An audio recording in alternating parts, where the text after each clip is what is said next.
Shalom. Good morning to all. పరమతండ్రి మిమ్మల్ని కరుణించి మీ మీద ఆయన తన వెలుగును ప్రకాశింపచేయునుగాక.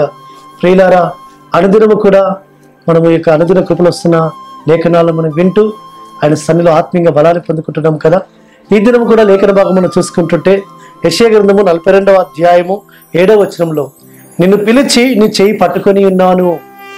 అవును ప్రియులారా, పరమతండ్రి తన నీతి నిమిత్తము, తన యొక్క స్వార్థ ప్రకటన నిమిత్తము, ఆయన వాక్యం అనేకులకు తెలియజేయ నిమిత్తము, ఆయన నామ ఘనత నిమిత్తము, ఆయన నామ మహిమ నిమిత్తము ఆయన మనల్ని ఏం చేస్తున్నాడు?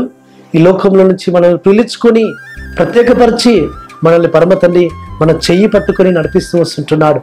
కాబట్టి ఈ లోకంలో నుంచి ప్రత్యేకపరిచిన తండ్రి మనల్ని ఆయన చెయ్యితో మనల్ని పట్టుకుంటూ ఆయన హస్తాల్లో మనము ఉంచబడితే, ఆయన హస్తాల ద్వారా మనం దాచబడితే మనము ప్రత్యేకంగా ఉన్నతమైన స్థితిలో మనం నిలబడతాం సుమా.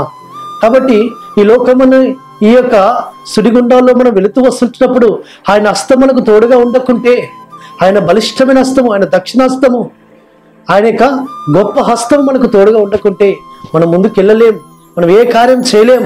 కాబట్టి పరమతండ్రి మనల్ని తన చెయ్యి పట్టుకొని తన హస్తాలతో మనల్ని పట్టుకొని మనం నడిపించే నాదుడుగా ఉన్నాడు. ఎందుకంటే మనము ఆయన నామ మహిమ కొరకు నిలబడాలని, ఆయన నామ మహిమ కొరకు మనము నిలబడుతూ వచ్చినప్పుడు ఆయన మనల్ని నడిపిస్తూ వస్తుంటాడు సుమా. కాబట్టి ఈ లోకములో ప్రత్యేకంగా ఆయన యొక్క వాక్యము నిమిత్తమై, ఆయన నీతి నిమిత్తమై ఎవరైతే హింసింపబడతారో, ఎవరైతే బాధింపబడుతుంటారో, ఎవరైతే ఈ లోకంలో శ్రమలు అనుభవిస్తుంటారో వారిని ఆయన చెయ్యి పట్టుకొని నడిపించి వారిని కాపాడి వారిని భద్రపరిచి వారికి క్షేమమునిచ్చి పరమతండ్రి వారిని గొప్ప స్థితికి తీసుకెళ్తాడు సుమా. కాబట్టి ఎందుకొరకు ఆయన మనల్ని లోకం నుంచి పిలుస్తూ వస్తుంటున్నాడంటే ఆయన యొక్క నీతిని అనేకులకు తెలియజేయ నిమిత్తము, బంధింపబడిన వారికి విడుదల కలగ చేయడానికి కొరకై, గుడ్డి వారి కళలు తెరవచేయబడానికి కొరకై ఆయన ఆత్మను మన మీద కుమ్మరిస్తూ ఆయన వాక్యమును మన హృదయాల్లో మన నోట సమృద్ధిగా వస్తూ అనేకులకు తెలియపరచడానికి కొరకు ఆయన చెయ్యి పట్టుకొని మనల్ని నడిపిస్తున్నాడు. కాబట్టి అందుకే ఆయన మంచి శ్రేష్టమైన వాగ్దానముతో ఈ దిన మనల్ని బలపరుస్తున్నాడు.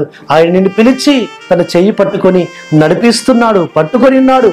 కాబట్టి ఆ పట్టుకున్న ఆయన హస్తంలో నుంచి ఎవరు విడిపించలేరు, ఎవరు అందులో నుంచి తీసివేయలేరు. ఆయన హస్తము అంత బలిష్టమైన హస్తము. కాబట్టి మనము ఆయన చేయి పట్టుకోవడం కాదు, ఆయనే మనం చేయి పట్టుకొని మనం నడిపిస్తుండగా మనకి లోకంలోగా ఏ విధమైన కీడు మన దరి చేరుసుమా.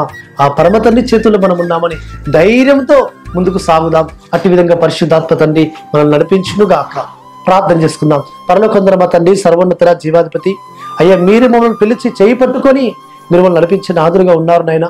అట్టి విధంగా మేము తండ్రి ఆ ధైర్యంతో ముందుకు సాగినట్టు సహాయం చేయమని ప్రార్థిస్తూ యెహోవా నామమున స్తుతించి ప్రార్థించి వేడుకుంటున్నాము తండ్రి. ఆమేన్. మన సర్వోన్నతుడు, సర్వాధికారి అయిన జీవాధిపతి అయిన యెహోవా కృప, కనికరము, దయ నిరంతరం మనకు తోడుగా ఉండి మనం నడిపించునుగాక. ఆమేన్.